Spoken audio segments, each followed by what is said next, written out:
Dans le cadre de développement de la filière bovine, la Chambre d'agriculture de Haute-Corse a accueilli Guillaume Gomez, ancien chef de cuisine de l'Élysée et aujourd'hui représentant personnel du président de la République pour la gastronomie, ainsi que Romain Leboeuf, meilleur ouvrier de France.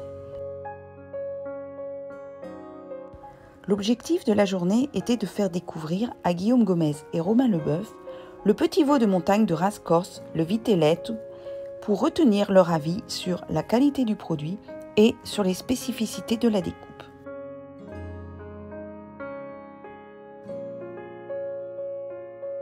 Alors on s'est lancé dans cette race parce qu'on voudrait développer un marché sur ce veau qui est pour nous un petit veau sous la mer, pas besoin d'alimentation. Parce qu'en Corse, il y a beaucoup de trucs, ils ont fait le veau de plaine, ils ont fait le mande, ils ont fait tout ça. Et nous on a voulu, comme on est un peu plus en monte, dans une autre montagne, faire un veau justement du mois de juin au mois de septembre.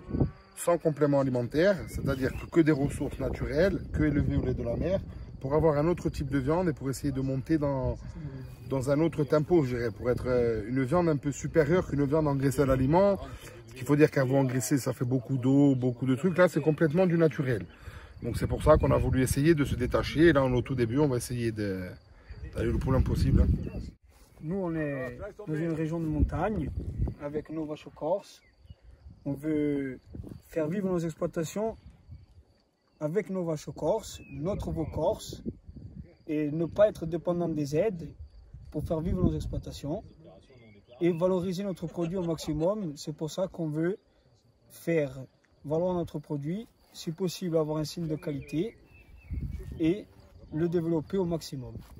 Mais alors, du coup, au niveau de la stratégie à dérouler, c'est-à-dire qu'aujourd'hui, vous avez donc une idée, un objectif, etc. Mais du coup, comment vous tirez la ficelle?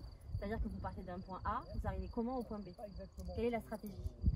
Sur les mises bas, par exemple, bon, moi après je suis un peu le seul parce qu'on en parle entre nous de voir ce qu'on va faire et tout. Moi, pour gérer les mises bas, je pensais faire de l'assémination pour être vraiment sûr. Parce qu'à la fin, à long terme, on va travailler sur l'ADN. Il va falloir qu'on donne l'ADN des parents pour vendre justement des reproducteurs vraiment agréés. Et la stratégie, c'est ça. Ça va être que du travail en fait. Hein. Et suite aux recherches après avec l'aide des techniciens de la chambre, on a trouvé que nos bovins, les vaches corses, l'origine c'est Afrique du Nord. Et pour vous, quelle est la qualité de la race corse? D'abord c'est la rusticité, parce que sur nos vaches on peut mettre n'importe quel taureau, ével. On a des années qui sont complètement différentes, des pluvieuses, des sécheresses, et nos vaches survivent très très bien à tous ces changements de climat, les changements de température. Vous êtes fier de la race corse? Ah oui, quand même. On est fiers de nos vaches. C'est les vaches qui sont fiers de nous, d'avoir des patrons comme nous. Les vaches et même des éleveurs, parce qu'il faut signaler un point, c'est que tous les éleveurs qui sont dans cette démarche, c'est par militantisme.